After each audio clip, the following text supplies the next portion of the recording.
Coach, the energy out there felt different. What changed for the team today? It was the new game day scratchers from the California Lottery. Players, everything. Those games sent the team's energy through the roof. Are you saying it was the off-field play that made the difference on the field? Hey, a little play makes your day, and today, it made the game. That's all for now. Coach, one more question. Play the new Los Angeles Chargers, San Francisco 49ers, and Los Angeles Rams Scratchers from the California Lottery. A little play can make your day. Please play responsibly. Must be 18 years or older to purchase, play, or claim. Support American-made tariff-free clothing with American Giant with American Giant. They aren't affected by tariffs because their clothing products never left the U.S. Get 20% off your first order when you use promo code STAPLE20 at american-giant.com. In a so-called free state, officials and stakeholders concoct solutions to problems often created by other bureaucrats and with little regard for infringements on the people. These stories are born at the apex of freedom and entrepreneurship. We foolishly advocate for the taxpayer. Brian's Beat presents Freedom Fools. Hour 2 of Brian's Beat, 508-996-0500. My colleague Ken Pittman just sent me something that I found very, very interesting. It's in a newspaper. I might as well tell you about it. Let's first do the quote of the day. Much of the social history of the Western world over the past 3 decades has been a history of replacing what worked with what sounded good. Thomas Sowell. So, this is what Pittman just sent me, courtesy of the New York Post. Now, I'm not a big New York Post reader. Headline: Charlie Kirk's alleged assassin, Tyler Robinson, lived with transgender partner. According to a source.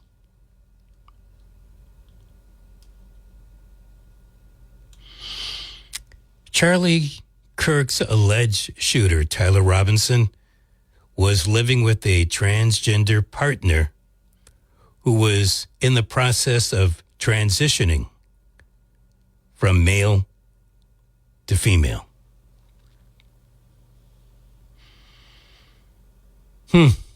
And apparently the individual is cooperating with authorities.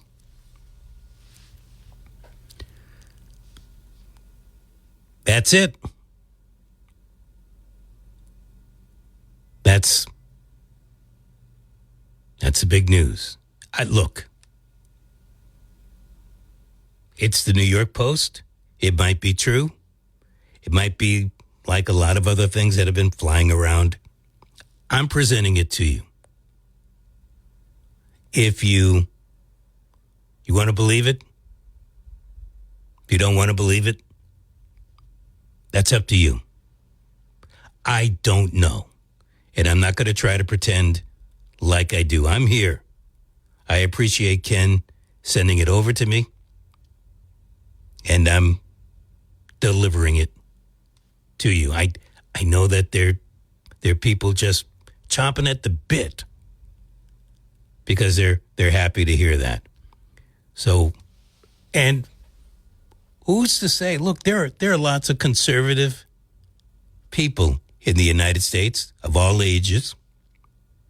Who's to say that this kid could not have been conservative and yet, he happened to like somebody that's transitioning? Anything's possible. Certainly doesn't give him a right to go out and shoot somebody if indeed he is the gunman and or lone gunman in this particular case. 508-996-0500. Next hour.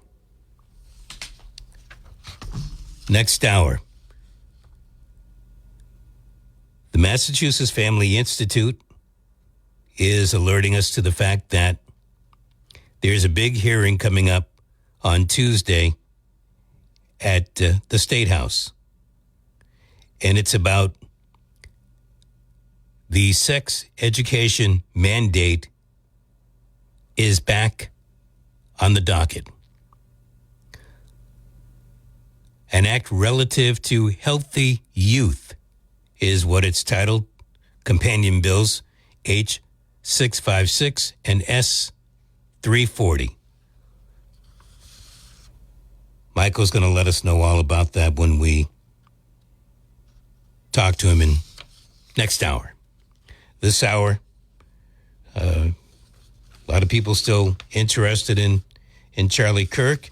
Nobody seems to be interested in the fact that we had a threat at UMass Boston on Thursday, and also 5 HBCUs, historically black colleges and universities, closed down for threats also on Thursday. And a youth, 18 years old, so I guess a young adult, last name Frothingham, first name Ian, has been arrested. He's down in Falmouth for making threats about shooting up a school. Now, I don't know how serious this 18-year-old was about saying stuff like this, but in this day and age, you're probably going to end up getting some time behind bars. You could have been joking. That's not a joke. That is not a joke, especially, what was it, 2 weeks ago now, where we had the school shootings, and we've had in fact, the day that Charlie Kirk was murdered, there was a school shooting not too far from Columbine. Yeah, the high school Columbine in Colorado. A couple of people wounded, and I believe, if I have that story correct, the gunman or gun person killed him or herself. Or somehow, yeah, that's how I know the story. The president is thinking about coming up with some way to curb these shootings. And I asked a question earlier. It gets really dicey when you get to try to speak to a president or a governor or a mayor and try to help them make a decision one way or the other. But since the president is contemplating how to curb these types of shootings, what would you say, Mr. President? You need to do X, Y, Z. All of the above, one or two of the above. What would they be? How do you stop this? Now, you can say the president could write up an executive order saying that, well, you need more security at schools if you're going to have these speakers. You need to take out more insurance to cover liability. You can come up with that kind of stuff. I don't know how you go about curbing these shootings. You can say hire more security. I suppose if I'm Utah Valley University, the powers that be, you can be damn sure that I'm going to make sure that the next time that we have somebody speak on our campus, that we're certainly going to take care of all of that. We're going to make sure that there's more security. We're going to be selective about who we choose to come and speak.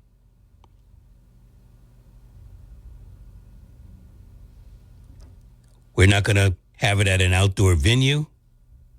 What do you do? The other day, out of an abundance of safety for the president, he delivered a 9/11 address, but they did it, I think, at in the garden over at the White House. as opposed to wherever they were going to do it before, out of safety, out of thinking for the president.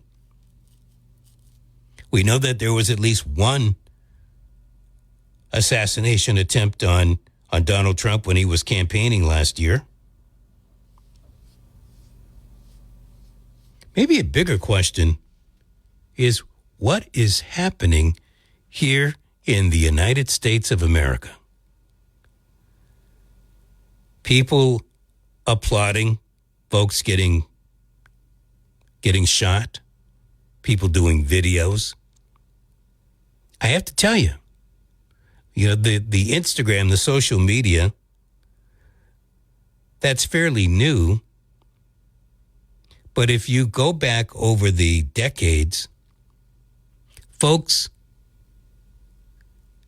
being upset and voicing their being upset or not being upset, their gleefulness about people being shot, people being killed, it's nothing new. If you look right now, no matter your opinion, if you look at what's going on in Gaza, you have some people that are, what do you expect Israel to do? And you've got others, the humanity of it all. But in that, you've got people sharing opinions. I'm not saying they're jumping up and down and they're doing videos and they're happy about it, but I've heard people say, well, they're just defending themselves. Well, I mean, there's defending yourself and there's being on the offensive.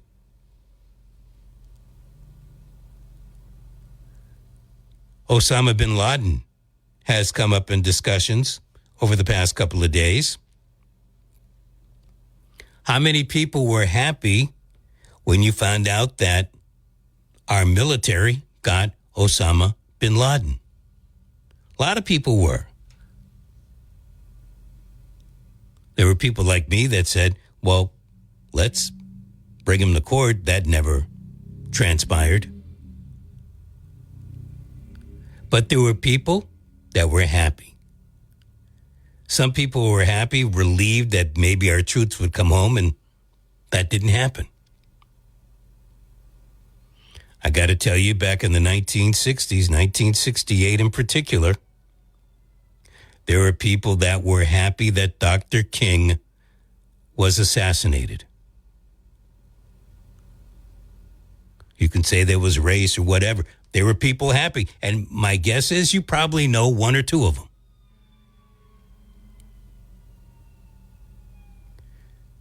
(508-9960-500). Thank you. Hello.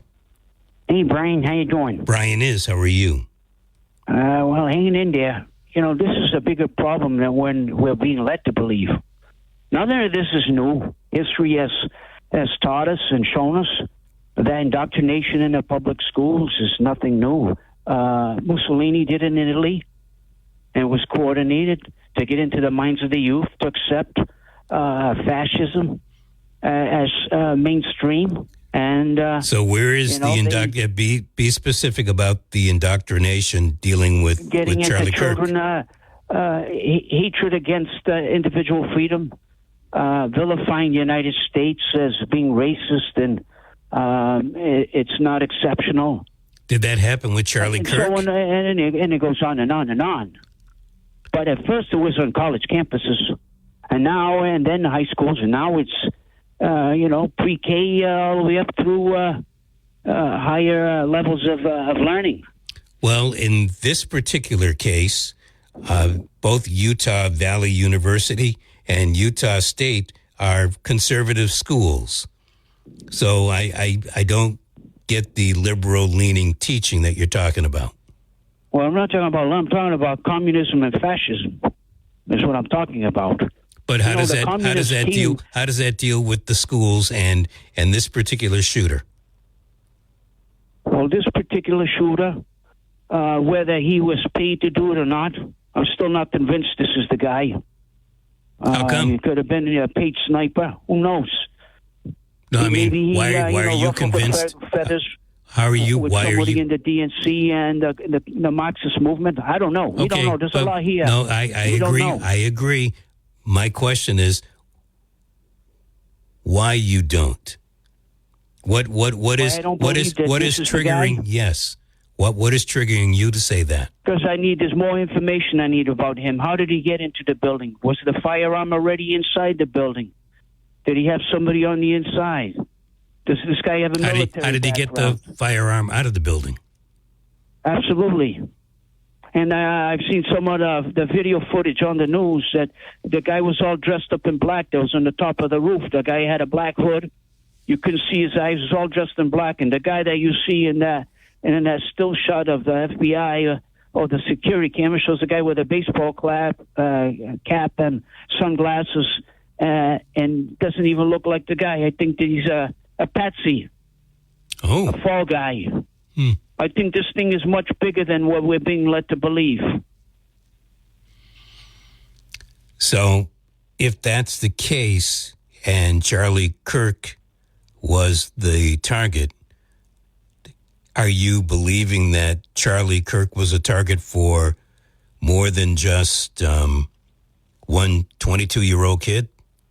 I believe so. I believe in being a Christian, also being a soft target, that he poses a threat to the Marxist extremists within the Democratic Party who want to drastically shift this country from being a constitutional republic and individual freedom to a Marxist communist form of government. I think this is, and to instill fear. Remember, fear is the number one thing they're going to use. So you're going to have less and less freedom, more security, and it's going to be a police state like China. That's where we're headed with all of this. So I want to try to get back to this whole thing dealing with Tyler Robinson and Charlie Kirk. He is a conservative. Do you think somehow someone tapped into his brain to tell him to do this, or do you think that he wasn't involved at all? He's just a victim of circumstance. Who's Tyler Robinson? Yes, the guy, the alleged shooter. I don't think he's the guy. I don't think he's the shooter.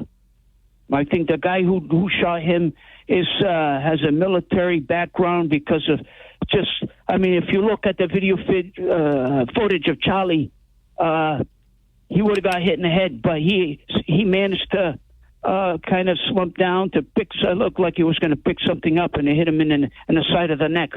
From that distance, that somebody has military training to shoot that bullet within the proximity that he did.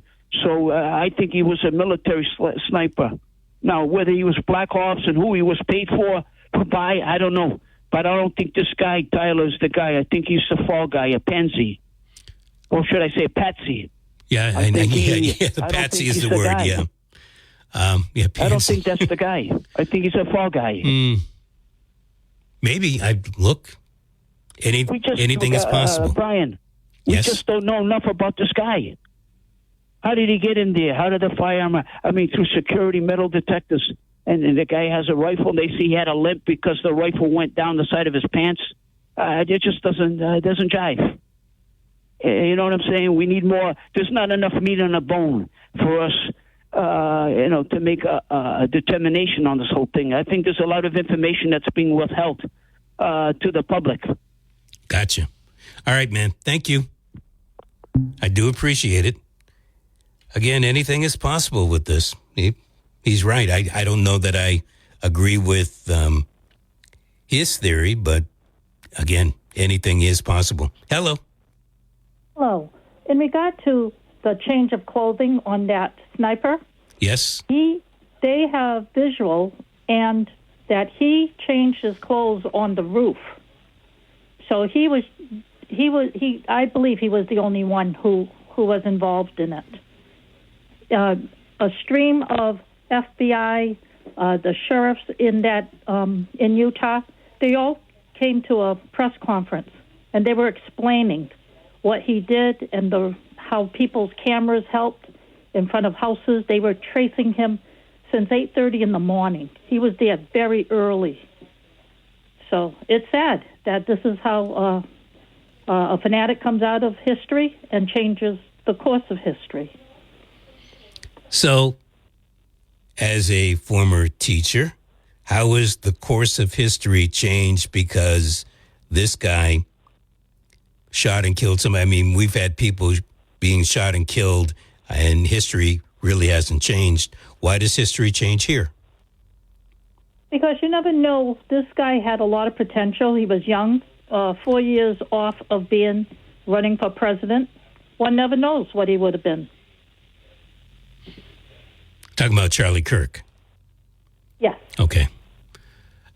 Look, anything is possible. You're right. He could have made a run for the presidency.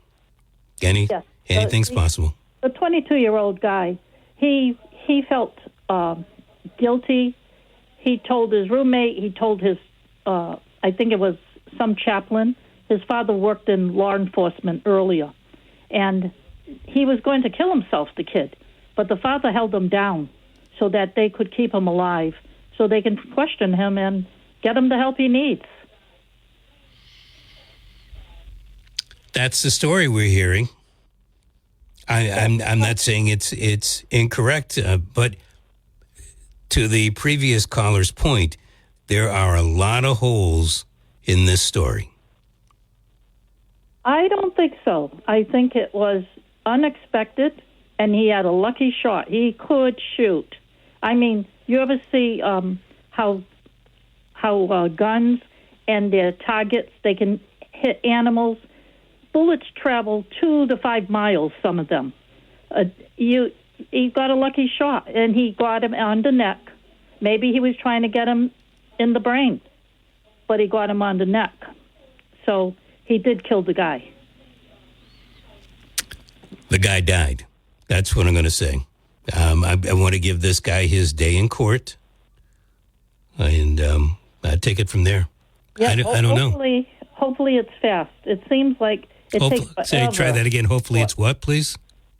Hopefully it's a fast a trial that gets on the docket faster than what you see. Some of them 6 years later, they show up at court. You forget all about it. You forget the witnesses aren't too clear of what happened.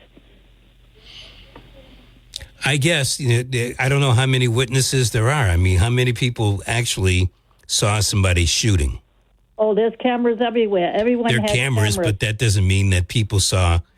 When that shot rang out, nobody was looking at that building. That there may have been cameras that were all over the place that caught it, but there wasn't a witness looking in that direction. Might have known about it. There's other people who on computers. So you brought up roommate. Did you hear the story that I mentioned at the top of the hour? Yes, I didn't know that. I just know the roommate wanted to keep his distance. He didn't want to get involved in this. Would you? Well, you don't want to go to jail with this guy, because what he did, it's not the other person's fault. Yeah. So you have to be mandated to report. Well, unless he was a teacher, then you would be mandated to report. I don't know. Again, I'm going to hold myself because this is a story from the New York Post, and I'll listen to see if ABC News has it at the top of the hour. If this is truly a case, then the news organizations will be running with it. What difference does it make if his roommate was a trans? What difference does that make? Well, I think, in reality, it doesn't.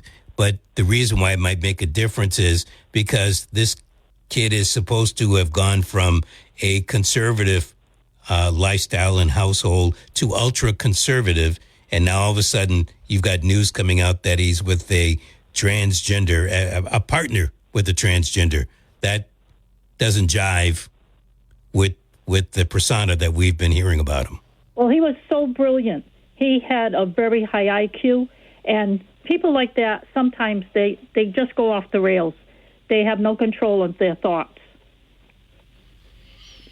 So good luck with trying to figure this out. Yeah, well, it should be interesting. What I hope doesn't happen is that for one person's action, if it is indeed just one person, that the rest of us end up suffering somehow, some way, with extra security and stuff like that that might not be deemed necessary. Well, that's how we learn to put up the more security, is after something happens, we learn our lessons. Well, it depends on the type of security.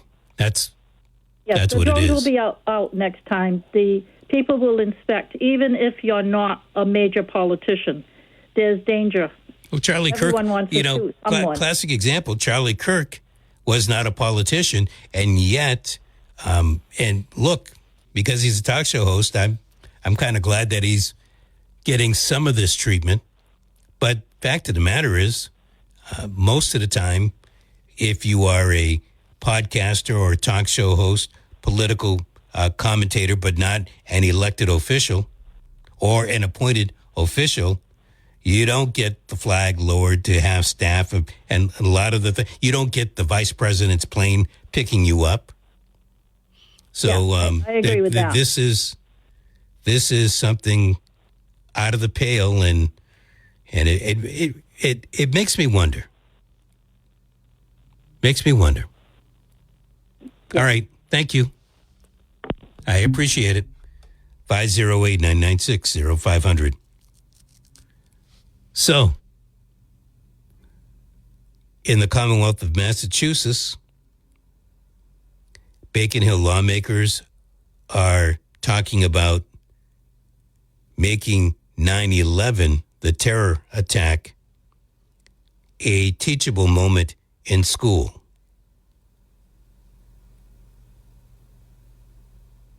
I'm sorry. When I was in school, we learned about December 7th, 1941, the attack on Pearl Harbor. How is it 24 years later, especially when the planes departed from Massachusetts Logan Airport, how is it not a part of the curriculum here in the Commonwealth of Massachusetts? I'm not speaking for Arkansas or Kansas or some of the other states, but how in the heck is 9/11 the biggest disaster in the United States history? How is that not a part of a history class or whatever here in the United States? I say in the United States, I mean here in the Commonwealth. So again, what I'm thinking here is, why are these lawmakers waiting so long to bring this up? 24 years later, and now you're thinking about putting it in the classrooms? Should have been there the year after. Should have been one of those things that they were learning during COVID. I'm sorry. There are certain things that just kind of tick me off. This qualifies as one of them. How? I don't know how. I mean, we have time to figure out how to bring drag queens in. We have time to figure out what holidays should and should not be.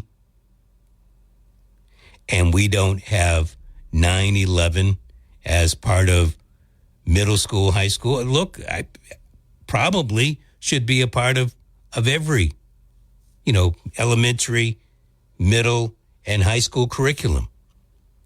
Maybe that's going overboard, but it definitely should be what they call a teachable moment. How is it that it's not? And somebody's going to say, well, they've got so much to learn right now. Oh, really? You're right. Keep on forgetting. We've got health class. Got all these other nonsense things that are going on in school. You don't have time to teach about 9/11. That is history. 508-996-0500. Pardon me, I'm going to barf after reading that stuff. We are coming to get our check. Don't you need to uphold the Constitution of the United States as president? I don't know. Welcome back. I was just reading the story. 14 states require schools to teach about 9/11.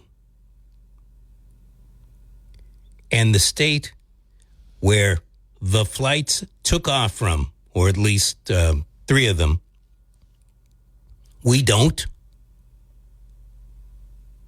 How is that possible? I mentioned on Thursday, and we had a lot going on Thursday with the Charlie Kirk murder and other stuff, that I think I may have had one call Thursday evening dealing with 9/11. And one of the reasons I tied them together, in fact, Thursday was also the day that we had the UMass Boston incident and the historically black colleges and universities that had to shut down because of threats.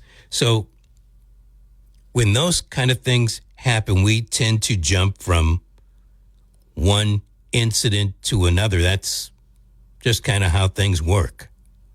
But the fact of the matter is, the granddaddy of all incidents, at least here in the United States of America, would be 9/11. And how can it be that as part of the core curriculum, at least for high school students, maybe middle school students, how is it possible that it's not taught? I don't want to make it sound like we had a lesson plan or the teacher had a lesson plan, but we learned about Pearl Harbor when I was a student back in the 60s and the 1970s. I'm not saying that we replace Pearl Harbor or World War II. I am saying that it should be part of the curriculum. More to the point, and the point that I was trying to make on Thursday, 9/11, was how long will it be before 9/11 is not even a blip on the radar screen? Now you're saying, oh, we'll never forget. And that was my quote for that day. If you recall, 9/11, we will never forget. Well, I want you to think of the makeup of our schools right now, pre-K all the way through high school. Even if the high school student is 19 years old, I'm going to say even 20 years old, stayed back a couple of years, or maybe was ill one year.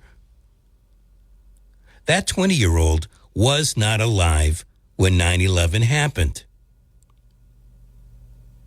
If that kid has learned very little about 9/11 throughout all of his school years or her school years,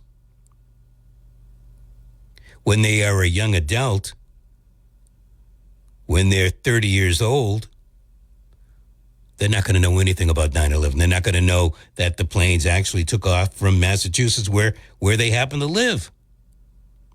Or at least lived. Maybe they moved by that time in their life. I'm sorry.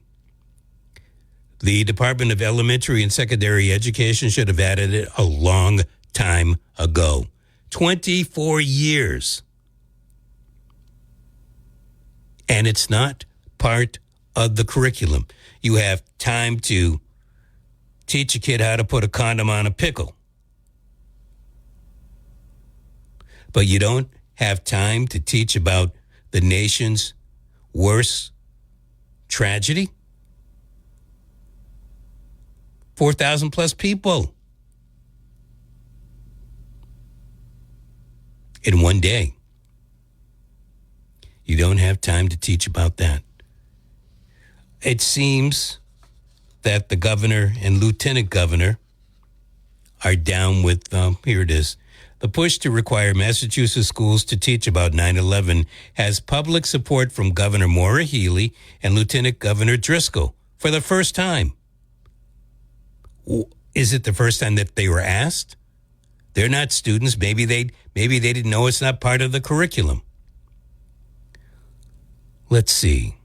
According to a statement from Governor Healey, all students should be taught about 9/11 and its aftermath, which is a tragic and important piece of both our state and our nation's history.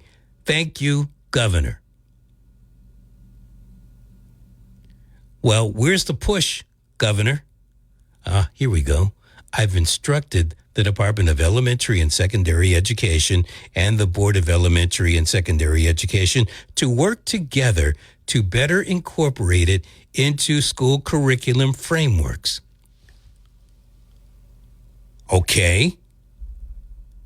Let's get down to it. Is this something that the legislature has to pass?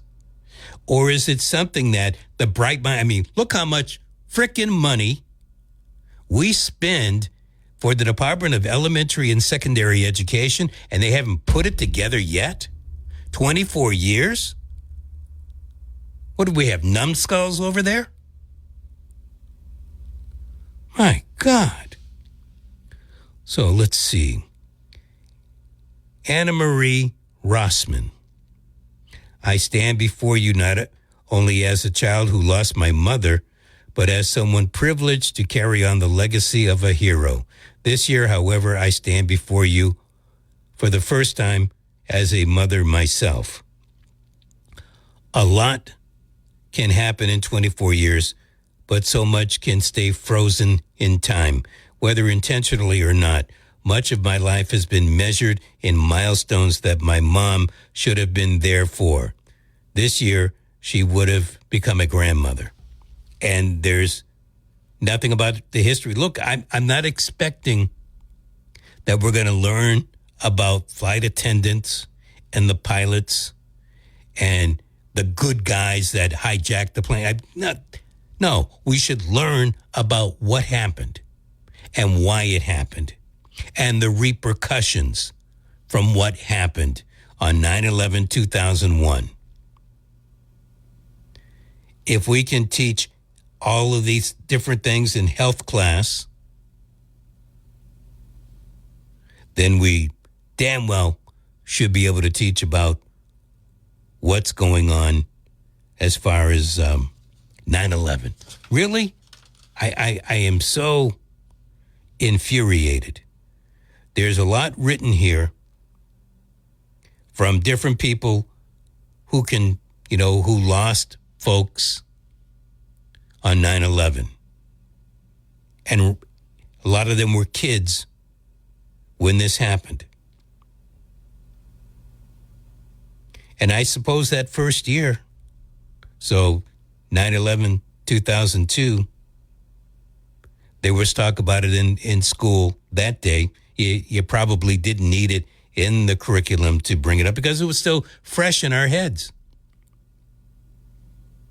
But as time goes on, 24 years later, well, let me ask you, and maybe you should ask your children or your grandchildren, how much information was dispensed on 9/11/2024 in your classes, whether we're talking elementary, certainly in middle school. Kids probably had a history class that day. Might have been world history, but be that as it may, did anybody talk about it from an educational standpoint? What about in high school? None of these kids were alive when 9/11/2001 happened. Look how many different kids that weren't alive when 9/11 happened have already graduated from school.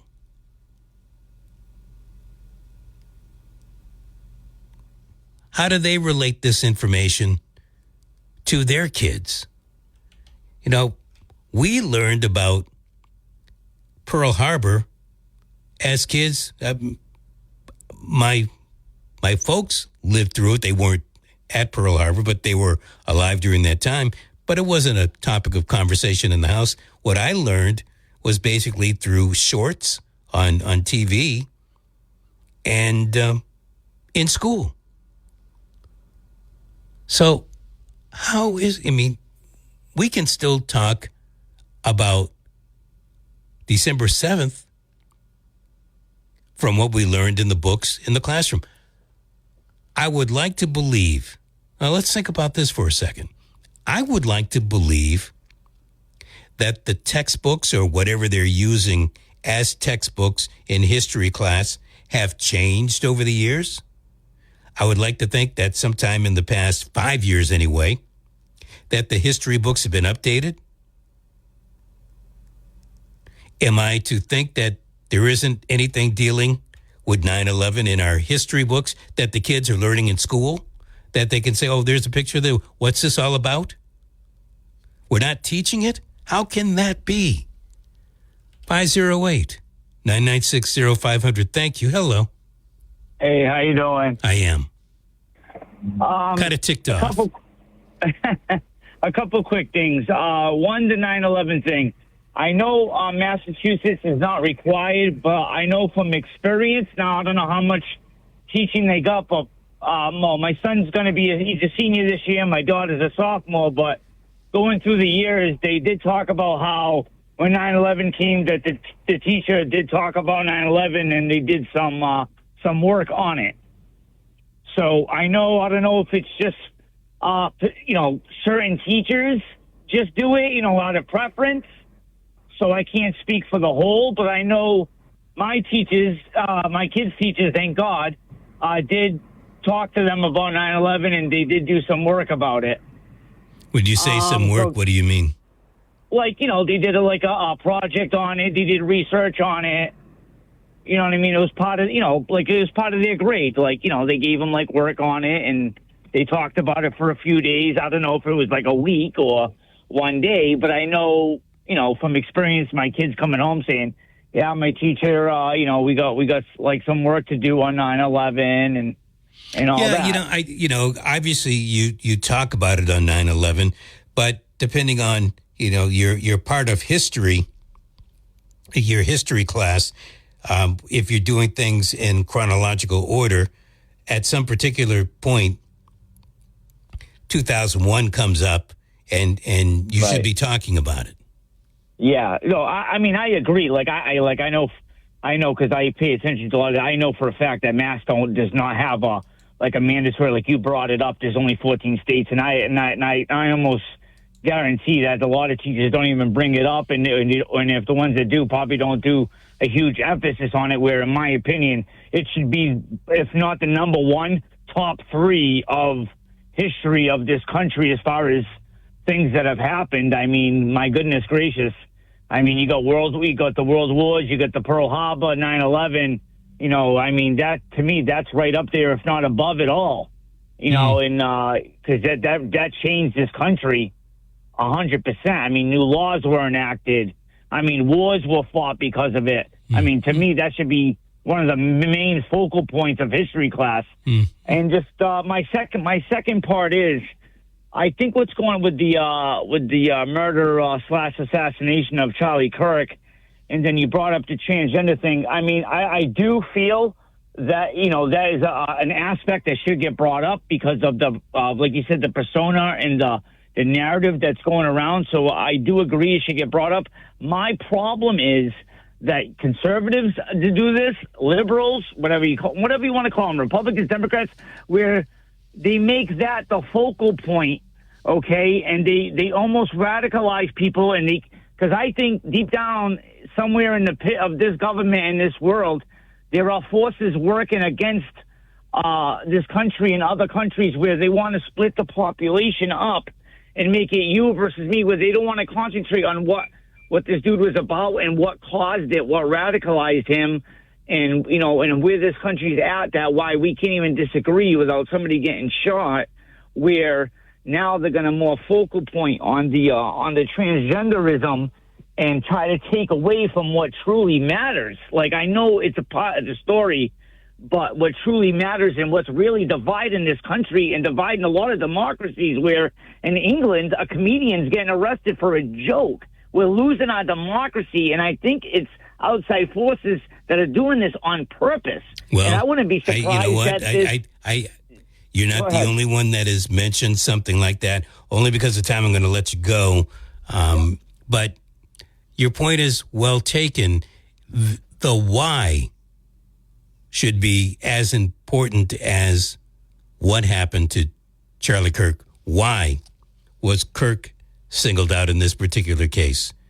And whether that deals with ideology or whatever else, I think we all want to know. The supply chain is not part of the economy. The supply chain is the economy. They would make billions and billions and billions of dollars a year, and they would build their military out of the United States and what they made.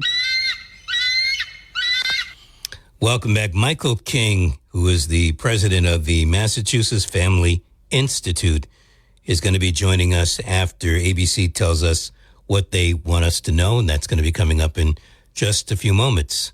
Let's see.